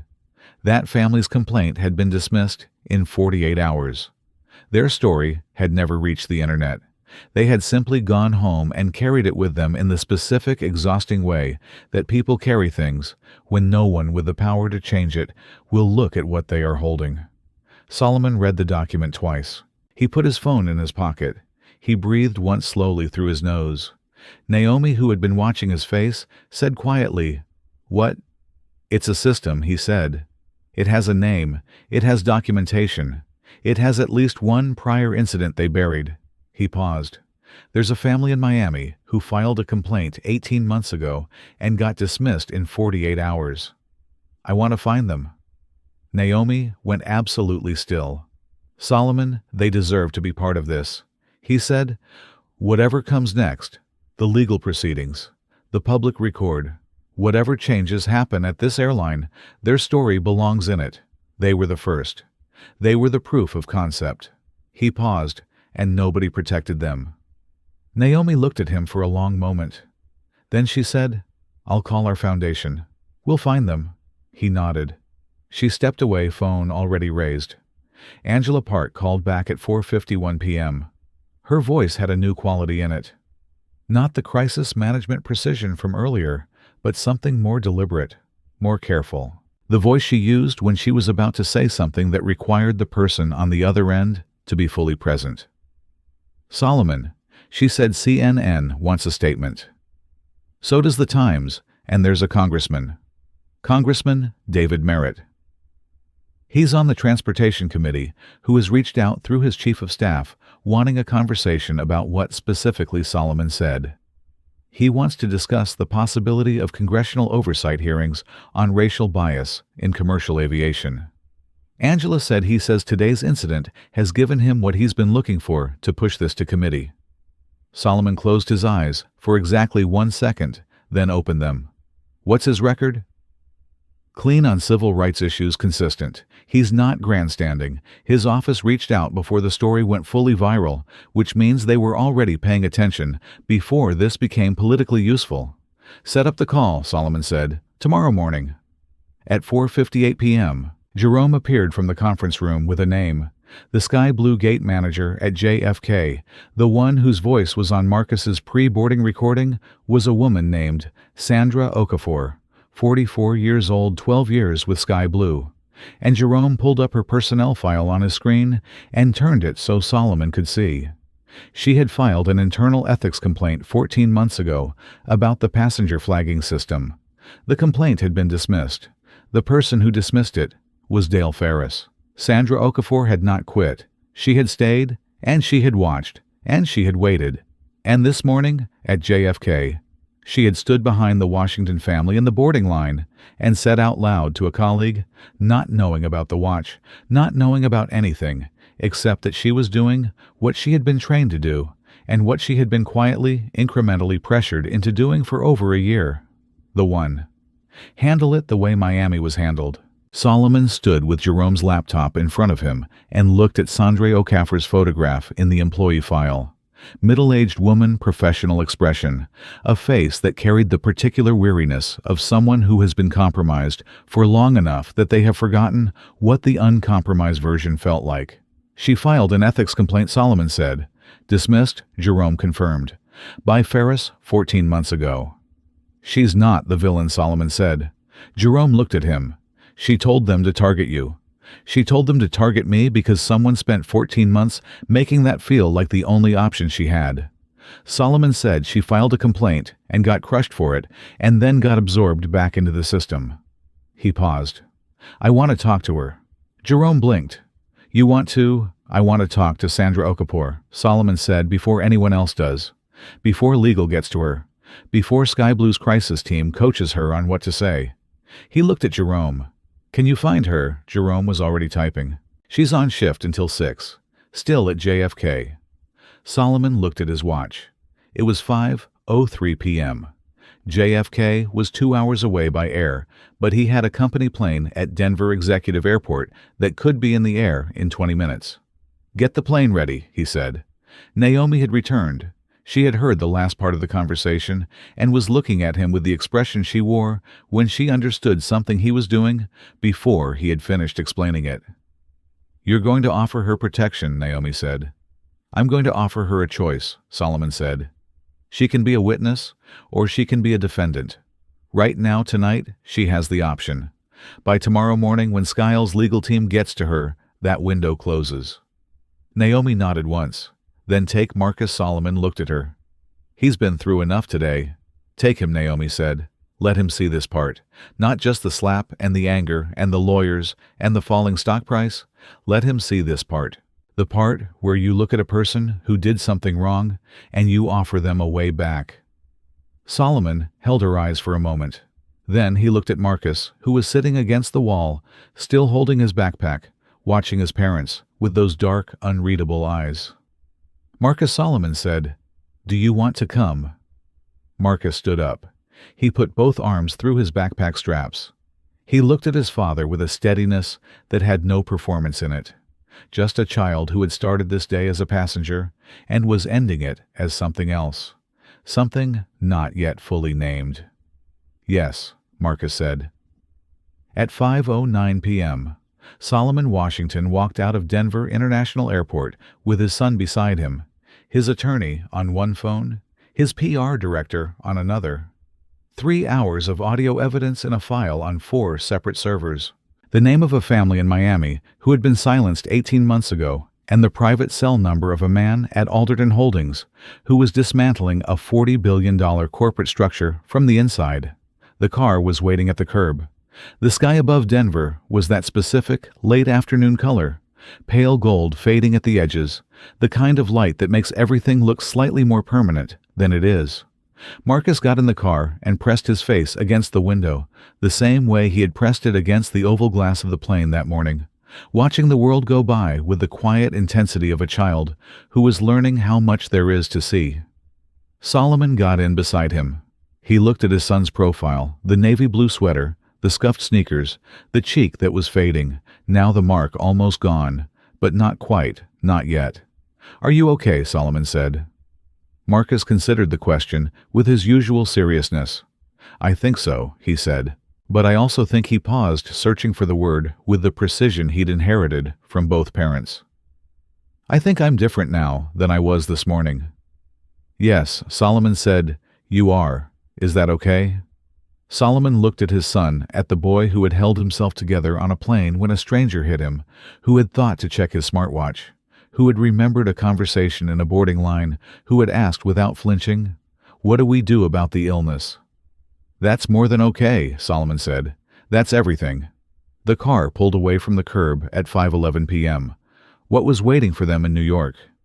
Sandra Okafor, the ethics complaint, the Miami family, the congressional hearing, the full weight of what Dale Ferris's deleted emails were about to reveal, once legal hold surfaced them. None of that was simple. None of it was going to be fast. Some of it was going to be brutal. And some of it was going to be contested. And some of the people who had made choices inside this system were going to fight very hard to protect those choices. But the watch had recorded everything. And Solomon Washington had never in 30 years of building something from nothing in a country that did not always make room for what he was building, looked away from a thing that needed to be finished. The company plane touched down at JFK at 7:22 p.m. Marcus had fallen asleep for the second time that day, somewhere over Kansas, and Solomon had let him sleep for 40 minutes before gently waking him as the wheels made contact with the runway. The boy surfaced the same way he always did, instantly, completely. No grogginess, just eyes open and present. He looked at his father. He remembered everything. He straightened in his seat. "We're here," Marcus said. "We're here," Solomon said.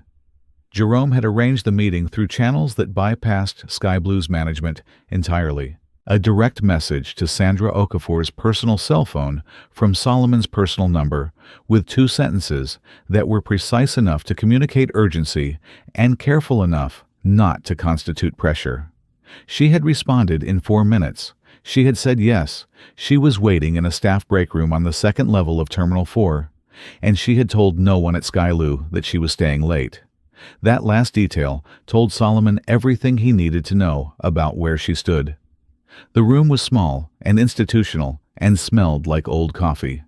And Sandra Okafor was sitting at a table in the corner with both hands wrapped around a paper cup that had long since gone cold.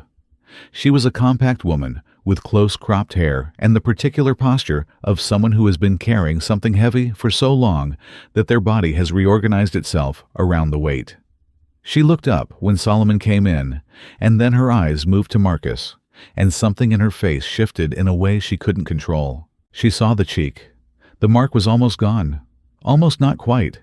And she saw it, and she looked away. And then she looked back, and she said in a voice that was barely holding its shape, "He's a child." "Yes," Solomon said, "he is." He sat down across from her. Marcus sat beside his father and set his backpack between his feet and folded his hands on the table with the gravity of someone twice his age. Sandra Okafor looked at him. "I'm sorry," she said. Not to Solomon, to Marcus. Marcus looked at her steadily. He said, "Did you know what they were going to do to us?" She flinched. Not specifically. I didn't know about the..." She stopped, her jaw tightened. "I knew the route. I knew the crew. I knew what flagging a passenger on that manifest meant. I told myself." She stopped again. "What did you tell yourself?" Marcus said. Sandra Okafor looked at an 8-year-old boy asking her to account for herself. And the accounting came out of her not as a defense but as a collapse. Slow, quiet, and complete. "I told myself it wouldn't be anything serious." She said that it was just elevated friction. That's what they called it. Like it was a bureaucratic category, like it had nothing to do with a real person. She put the paper cup down. "I filed the complaint 14 months ago. They dismissed it in a week. The man who dismissed it called me into his office and told me very politely that I had misunderstood the program. And I sat there, and I nodded, and I went back to my gate."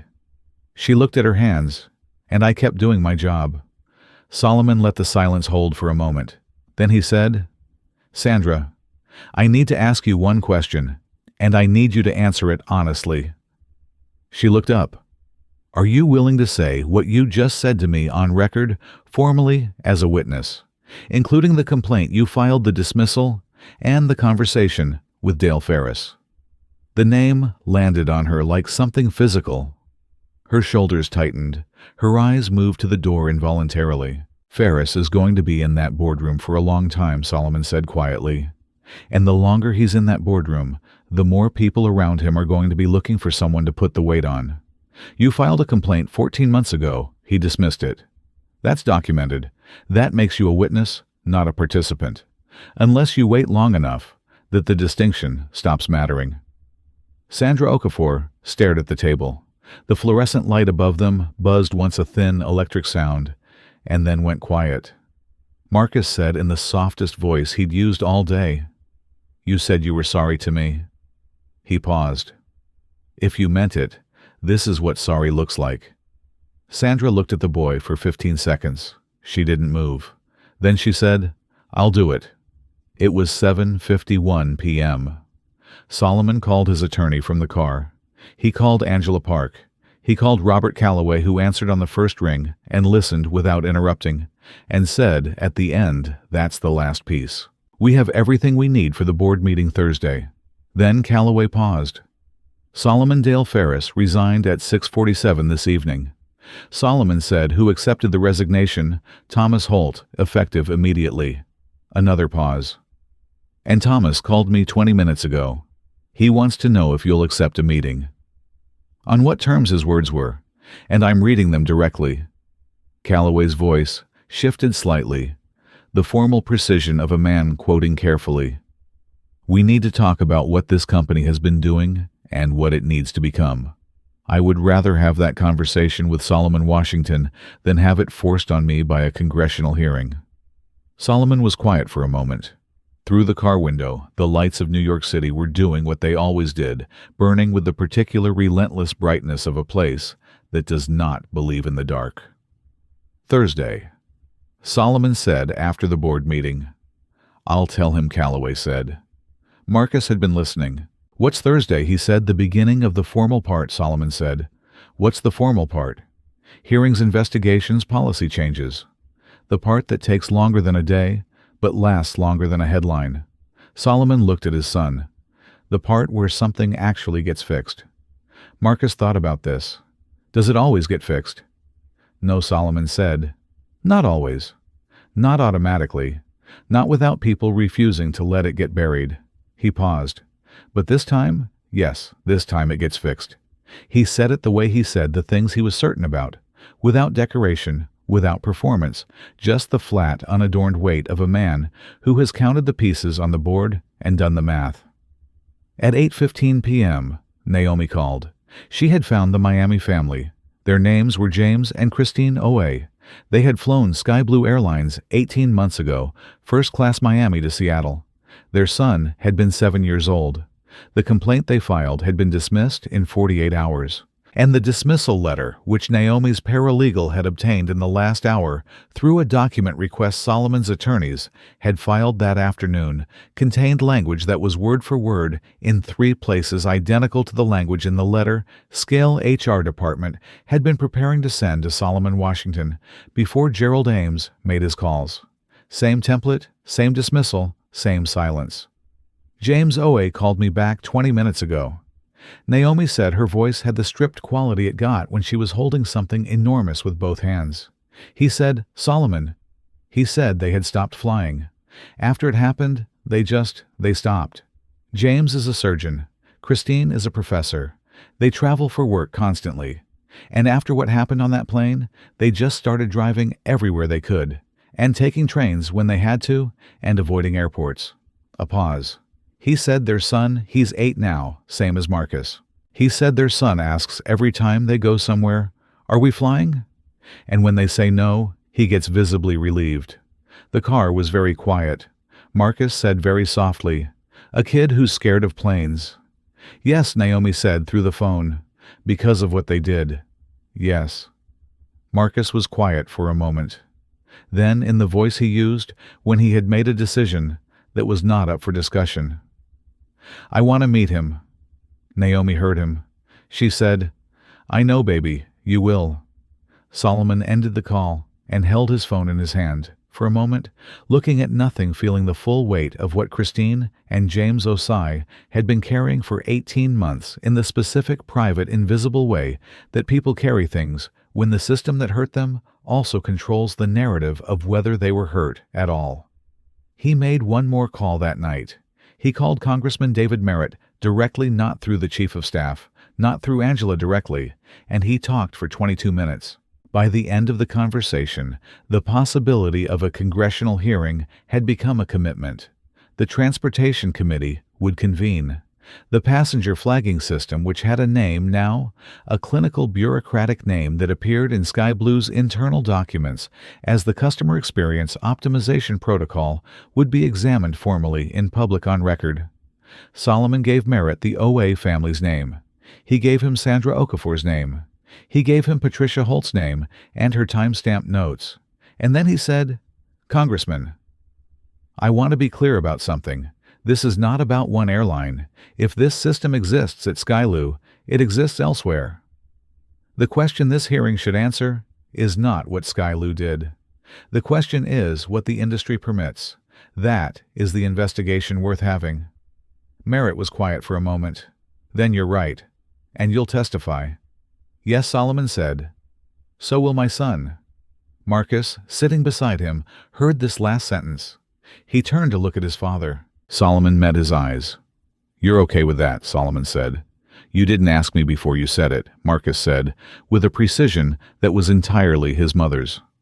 Solomon acknowledged this, with the slight inclination of his head that he used when he had been caught being presumptuous. "You're right. I should have. Are you okay with it?" Marcus looked at the city outside the window for a moment, at the lights and the movement, and the enormous indifferent busyness of New York at night.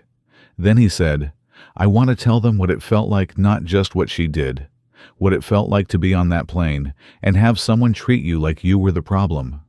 He paused. "Because I don't think the people making the rules understand what it feels like. I think they know what the rules say, but they don't know what it feels like when you're 8 years old and someone looks at you like you don't belong somewhere you paid to be." Solomon looked at his son for a long time. Then, "That," he said, "is exactly what you should tell them." Thursday came fast. The Sky Blue Board meeting was at 9 a.m. in a glass conference room on the 44th floor of a building in Midtown Manhattan, and it lasted 3 hours and 40 minutes. And by the end of it, the Customer Experience Optimization Protocol had been formally dissolved. 2 regional managers had been placed on indefinite administrative leave pending the outcome of a federal review. And Thomas Holt had delivered a statement, not a press release, not corporate language, but a statement he read himself from a paper he had clearly written himself, in language that was plain enough to suggest he understood that ornamental apologies were not what the moment required. Solomon was not in the boardroom for most of it. He was in the lobby with Marcus, who had brought his tablet and was reading, or appearing to read, in the way children appear to be doing one thing while they are actually absorbing everything happening around them. At 12:43 p.m., Robert Calloway appeared from the elevator and crossed the lobby with the direct stride of a man delivering news. "It's done," he said. Solomon looked at him. "All of it. The protocol is dissolved. The documentation is being turned over to the DOT. The 2 regional managers are suspended," and Calloway paused for the first time since Solomon had met him. The pause of a man who has been moving fast for 4 days and has just reached the place where the moving stops. Ferris is cooperating. His attorney called this morning. He wants a deal. He's prepared to detail every decision, every escalation, every person above him who knew above him. Solomon said, "Who above him knew?" Calloway held his gaze. "That is going to be a much longer conversation, preferably not in a lobby." Solomon nodded. He looked at Marcus. "Come on." They went upstairs. The meeting with Thomas Holt lasted 40 minutes, and it was not the meeting Solomon had expected, which was how he knew it was the right one. Thomas Holt was 63 years old and had been with Sky Blue for 31 years, and he sat across from Solomon in a conference room that still had the residue of the morning's arguments in it. Papers at odd angles, a whiteboard covered in half-erased numbers. And he said the thing that most executives in his position never say, which was the simple declarative truth. I knew something was wrong. I didn't know the details. I told myself not knowing the details meant I wasn't responsible for them. He paused. I was wrong about that. Marcus was sitting at the end of the conference table with his tablet, not reading it. He was looking at Thomas Hall. Thomas noticed. He looked at Marcus for a moment, and then he looked at Solomon, and then he looked back at Marcus and said, I owe you a specific apology, not the airline me. He held the boy's gaze. What happened to you on that plane was not an accident, and it was not random, and it should never have been possible. I am going to spend the rest of my time at this company making sure it is not possible again. And I'm sorry it was possible at all. Marcus looked at him with those steady eyes. Will you put that in writing? He said. Thomas Holt blinked. Then, unexpectedly, something moved across his face that was almost not quite, but almost a smile. The kind that comes when a person encounters something that surprises them in a direction they didn't anticipate. Yes, he said. I will. And will you send a copy to the OA family? Marcus said. Thomas Holt looked at the 8-year-old sitting at the end of his conference table with his hands folded and his backpack on the floor, and the last fading trace of a mark on his cheek, and he said, Who briefed you on the OA family? My dad. Marcus said my mom and Patricia Hall, different Holt. She said to make that clear who was on the plane and wrote everything down. Thomas looked at Solomon. Solomon said nothing. His expression said, This is who my son is.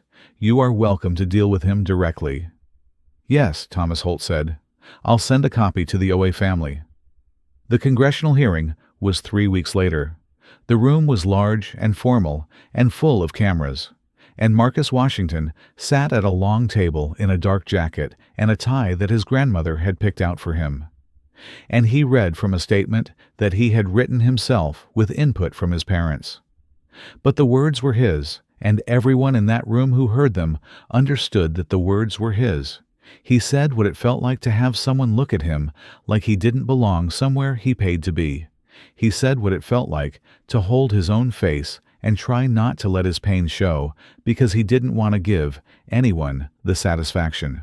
He said what it felt like when his father put his arm around him and he finally let himself stop holding everything together, and how it felt like relief and grief at the same time, and how that combination was something he hadn't had a word for before that day. He said near the end something that several journalists would later quote in full, and that would appear in the Congressional Record and in 2 subsequent federal transportation policy documents. I'm 8 years old, and I know that what happened to me on that plane was wrong. But I also know it happened to a family in Miami before it happened to me. And nobody knows their names the way everybody knows mine. The only difference between me and that family is my father's phone contacts. That is not justice. That is luck. And a system that requires luck to protect children is not a system. It's a gamble. The room was very quiet when he finished.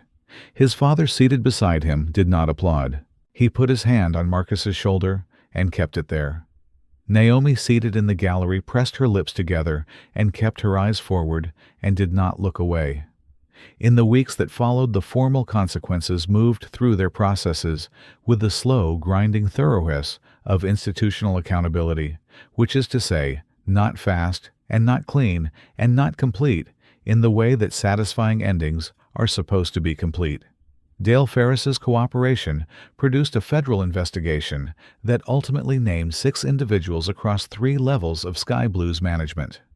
The Customer Experience Optimization Protocol was cited by the DOT as a systemic violation of the Air Carrier Access Act.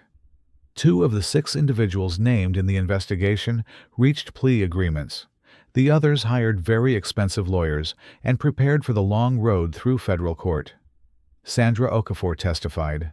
Her statement was 47 pages and covered 14 months of observation.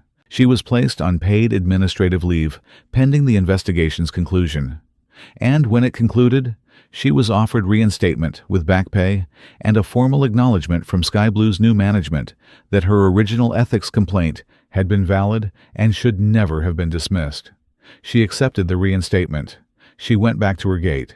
She did her job with, by all accounts, the specific clarity of a person who had made a choice they would not have to apologize for. James and Christine Owe retained Solomon's attorneys and filed a formal complaint that was unlike the one 18 months before, not dismissed in 48 hours. It was not dismissed at all. It was folded into the federal investigation, and their account became in the formal proceedings the documented origin point of the protocol. The Miami situation that had set everything in motion and that had been buried, not because it was not credible, but because no one with sufficient power had been willing to look at it. Solomon called James Owe on the evening before the hearing. The call lasted 20 minutes. Most of what was said in it was private between two fathers, and neither of them described the conversation afterward to anyone in any detail. What Solomon said publicly in an interview the following week was this: "The moment I understood what had happened in Miami, I understood what my responsibility was. Not because James Owe couldn't fight his own battles. He could. He absolutely could, but because I had tools he didn't have on that day. And when you have tools that someone else needs and you hold on to them, that is a choice. Everything is a choice." The interviewer asked him what he wanted people to take from the story. Solomon was quiet for a moment. He said, "I want them to take Marcus's question. He asked me on a plane at 30,000 feet, what do we do about the illness? Not, what do we do about the symptom? Not, what do we do about the person who hurt us? The illness, that is the question that matters. That is the only question that produces anything that lasts." The interviewer said, "And what's the answer?" Solomon said, "You look at it directly. You name it precisely. You document everything. And you do not, under any circumstances, let the people who benefit from the illness convince you that the fever is the problem." Marcus Washington turned 9 years old 6 weeks after the hearing. His grandmother gave him a new watch, the same model as the one he'd been wearing. Same slim face, same dark strap, same built-in emergency recorder. When he opened the box, he looked at it for a moment without speaking, and then he looked at his grandmother, and she said, "Always be prepared." In the same voice she had said it the first time. He put it on his wrist. Naomi watched him do it from across the table. She looked at Solomon. He was looking at Marcus, at the boy who had started a Tuesday morning asking about ginger ale on a plane, and ended it having changed the legal architecture of an entire industry. Not because he was exceptional in the way that the word exceptional is usually meant, but because he had paid attention and remembered and asked the right question and refused in the specific, fierce, 8-year-old way. He had refused everything that day that tried to make him smaller than he was, to stop mattering. Solomon Washington looked at his son, and he thought about the red mark on his cheek that had faded. He thought about the Miami family who had carried their version of that mark for 18 months with nowhere to put it.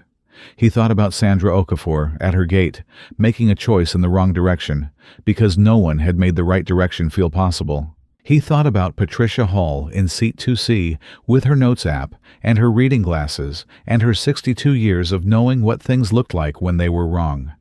He thought about what Marcus had said to Thomas Hall in the boardroom. "Will you put that in writing? And then will you send a copy to the Owe family, 8 years old?" Asking the right questions, building the tools. The world was not fixed. It was not going to be fixed by one flight, one hearing, $1 trillion man making the right calls.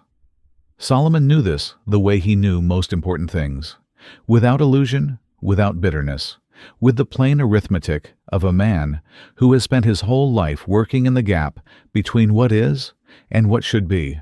But something had moved. Something real, documented, and permanent had shifted in the architecture of a system that had spent years assuming it was invisible. And it had moved, because an 8-year-old boy had kept his watch on, and his eyes open and his voice steady even when someone tried to make him feel like he didn't belong somewhere he had every right to be. Solomon Washington reached across the table and put his hand on his son's shoulder. Marcus looked up at him. "Happy birthday," Solomon said. Marcus smiled for the first time in 6 weeks, fully freely without anything underneath it that needed to be managed or contained. He smiled. Some fights take everything you have, and some fights take everything you have and change you in the process. And some fights, the ones that matter most, the ones that echo forward into the lives of people you will never meet, begin not with power or resources or legal strategy, but with a father putting his arm around his son at 30,000 feet, and a child deciding in that moment that he was not going to look away. That is where it started. That is where it always starts.